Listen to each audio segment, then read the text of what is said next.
Desta Alifa absen 10. Saya Naya Putri Eliza, absen 23. Saya Siti Putri Tafika, absen 31. Saya Nadia Antonia Yuskulita, absen 20. Saya Puji Lestari, absen 25. Saya Felita Megara Malvayani, absen 14. Saya Fania Ferdiani, absen 35. Di sini kita akan mempresentasikan tentang Sifat kualitatif larutan. Apa itu sifat kualitatif larutan? Jadi, sifat kualitatif larutan adalah sifat larutan yang bergantung hanya pada jumlah partikel zat larut dan tidak bergantung pada jenis partikelnya. Sifat kualitatif larutan terbagi menjadi dua jenis, yaitu sifat kualitatif larutan elektrolit dan sifat kualitatif larutan non-elektrolit. Yang kedua adalah konsentrasi larutan. Konsentrasi larutan adalah besaran yang menyatakan jumlah zat terlarut. Konsentrasi larutan dapat dinyatakan dalam molaritas M besar, molaritas M kecil, proksimal, X, dan kadar persen. berikutnya saya akan membacakan rumus-rumus yang telah ditetapkan oleh Fania. 1. Molaritas. Molaritas yang satuannya adalah M kecil. Dirumuskan M kecil sama dengan N per P atau N kecil sama dengan A per ml kali 100 per B. Keterangannya yaitu M kecil sama dengan molaritas dengan satuan mol atau kilogram ataupun M. N sama dengan mol zat larut, satuannya adalah mol.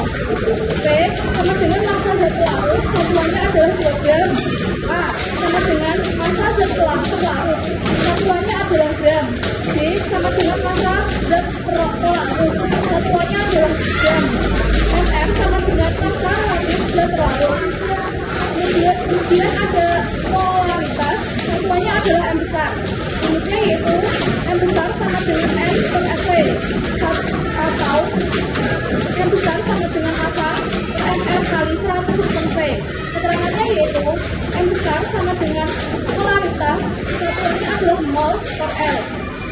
N sama dengan mol zat larut, satuannya adalah mol. P sama dengan volume larutan, satuannya adalah liter. MM sama dengan massa molekul relatif. V sama dengan volume larutan, satuannya adalah ml.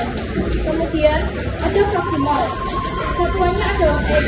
Rumusnya adalah XT sama dengan NT per NT plus NP. Ada juga XP sama dengan NP per NT plus NP. Keterangannya yaitu XT sama dengan proksimal larut, XP sama dengan proksimal larut. Kemudian ada kadar zat larut, satuannya adalah persen. 1. Kadar larut massa, satuannya persen M per M. Rumusnya yaitu persen M per M sama dengan MT per MT plus MP. Keterangannya yaitu MP sama dengan massa pelarut, MT sama dengan massa pelarut. 2. Kadar larut volume, rumusnya adalah persen V per V sama dengan FT per FT plus FP. Keterangannya yaitu FT sama dengan volume terlarut, FP adalah volume pelarut. 3. Kadar larut massa sama dengan volume, rumusnya yaitu persen M per M sama dengan MT per FT plus FP. Kemudian yang keempat ada kadar pelarut volume sampai massa, rumusnya yaitu persen F per M sama dengan FT per MT plus MP. Selanjutnya diagram fase. Seperti yang kalian lihat di sini, saya akan menjelaskan keterangannya. AO sama dengan kesetimbangan padat gas pelarut garis sublimasi. BO kesetimbangan cairan padat pelarut garis beku. CO kesetimbangan cairan gas pelarut garis didih. AO aksen kesetimbangan padat gas larutan garis sublimasi. BO sama dengan kesetimbangan cairan padat larutan garis beku. CO aksen kesetimbangan cairan gas larutan garis didih. O titik triple pelarut. O aksen titik triple larutan. Jadi di sini selanjutnya saya akan membacakan pengertian mengenai penurunan tekanan uap.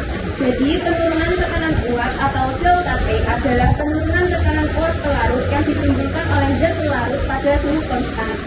Tekanan uap larutan adalah tekanan yang ditimbulkan oleh uap jenuh larutan.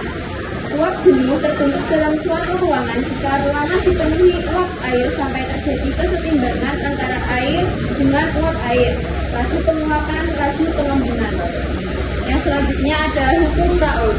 Delta P sama dengan PO dikurangi P, delta P sama dengan P kali XT, P sama dengan P kali XP. Keterangan P derajat sama dengan tekanan uap pelarut murni, P sama dengan tekanan uap larutan, delta P sama dengan penurunan tekanan uap, XT sama dengan fraksi mol zat pelarut, XP sama dengan fraksi mol pelarut. Selanjutnya kita akan menjelaskan tekanan osmotik larutan. Saya akan membacakan pengertian osmosis. Osmosis adalah perpindahan air dari pelaut murni hipotonik ke lautannya hipertonik melalui membran semi permeable. Osmosis menghasilkan dua buah sistem yang sama konsentrasi, yaitu isotonik. Tekanan osmotik adalah tekanan yang diperlukan untuk menahan kelembasan molekul air dan air laut atau air lautan yang konsentrasinya lebih kecil. Rumusnya Pm kali T. Keterangan P tekanan osmotik, M molaritas larutan, R tetapan gas, T suhu mutlak. Kenaikan titik didih dan penurunan titik kutu. Kenaikan titik didih atau delta TB adalah selisih titik didih larutan dengan pelarutnya pada P konstan. Dapat dirumuskan sebagai berikut. Delta TB sama dengan TB1 dikurangi TB2 atau KB dikali molaritas. Keterangannya dapat diartikan sebagai berikut. Delta TB diartikan kenaikan titik didih, TBL diartikan titik didih larutan, TBP diartikan titik didih pelarut, KB diartikan satu tetapan kenaikan titik didih molal, M diartikan molalitas larutan. Penurunan titik kutu. Penurunan titik kutu atau delta TF adalah selisih titik didih pelarut dengan larutannya pada P konstan.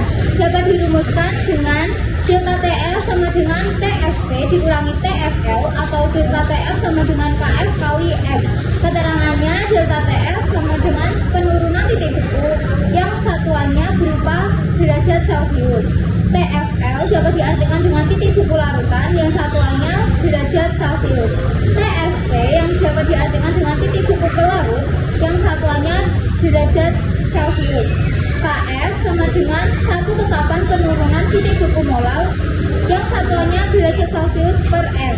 M sama dengan satu larutan